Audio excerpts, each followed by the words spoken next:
আসসালামু আলাইকুম সৌদি আরব প্রবাসী ভাইগণ, আশা করি আপনারা প্রত্যেকে ভালো আছেন। সৌদি আরবের সকল প্রবাসীরা ভিডিওটি দেখুন। সৌদি আরবে আবারও দেখা গেল কিয়ামতের আলামত। চলুন খবরে বিস্তারিত জেনে নেওয়া যাক। কিয়ামতের পূর্বে বিশ্বের বিভিন্ন প্রান্তে কিছু বিশেষ আলামত প্রকাশের কথা হাদিসে উল্লেখ করা হয়েছে। এই আলামতগুলোর মধ্যে অন্যতম হল আরব উপদ্বীপের মরুভূমির পরিবর্তন, যা মানব ইতিহাসের অন্যতম গুরুত্বপূর্ণ ঘটনাগুলোর একটি হিসেবে ধরা হয়েছে। হাদিসের বর্ণনা অনুযায়ী কিয়ামতের পূর্বে আরবের মরু অঞ্চলে অতিরিক্ত ঝড় বৃষ্টি এবং বন্যার প্রবণতা বৃদ্ধি পাবে। শুষ্ক মরুভূমি একদিন সবুজ অরণ্যে পরিণত হবে, যা একটি মহাকাব্যিক পরিবর্তনকে সূচিত করবে।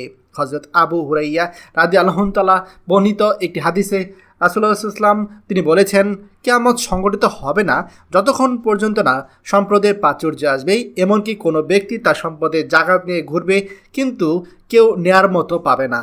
আরবের মাঠঘাট তখন চারণভূমি এবং নদী নালা পরিণত হবে। বিশেষজ্ঞরা মনে করেন হাদিসে আরব বলতে গোটা আরব উপদ্বীপের কথা বলা হয়েছে, যার মধ্যে সৌদি আরব, কুয়েত, বাহরাইন, কাতার, সংযুক্ত আরব আমিরাত, ইয়ামেন এবং ওমান ইত্যাদি দেশগুলো অন্তর্ভুক্ত। সাম্প্রতিক সময়ে এই অঞ্চলগুলো বিশেষ ধরনের আবহাওয়া পরিবর্তন লক্ষ্য করা গিয়েছে, যা কিয়ামতের আলামত হিসেবে বিবেচিত হচ্ছে। গেল বছর নভেম্বরে সৌদি আরবের আল জৌফ অঞ্চলে বিরল তুষারপাতের ঘটনা ঘটেছে, যা একেবারে অস্বাভাবিক। তুষারপাতের সঙ্গে মরুভূমি সোনালি বালির উপর জমে থাকা বরফের উপর উটের কাফালা সেগুলো হেঁটে যাওয়ার দৃশ্য দেখা যায়। এটি এমন একটি ঘটনা যা পৃথিবীর অন্যান্য অঞ্চলে মানুষকেও অবাক করেছে।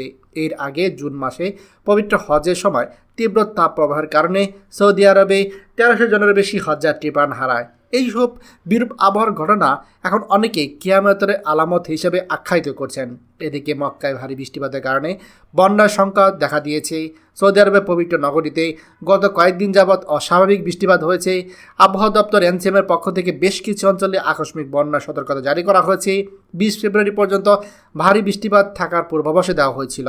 বিশেষ করে মক্কা, মদিনা, রিয়াদ, হাইল সহ উত্তর ও পূর্বাঞ্চলের শহরগুলোতে। এছাড়া তাইফ, খুরমা, আল কামিল এবং অন্যান্য শহরে বজ্রবৃষ্টি এবং শিলাবৃষ্টির মতো বৈরী আবহাওয়ারও সেখানে ঘোষণা দেওয়া হয়েছিল। বন্যাপ্রবণ এলাকাগুলোতে যাতে ক্ষয়ক্ষতি না হয় সেই কারণে সিভিল ডিফেন্স কর্তৃপক্ষ জনগণকে বিশেষ সতর্কতা অবলম্বন করার পরামর্শ দিয়েছে। তাছাড়া সমুদ্র চলাচলের জন্য সতর্কতা জারি করা হয়েছে, কারণ বাতাসের সর্বোচ্চ গতি 40 থেকে 49 কিলোমিটার প্রতি ঘন্টা পৌঁছতে পারে, যা সমুদ্রে উত্তাল অবস্থা সৃষ্টি করতে পারে।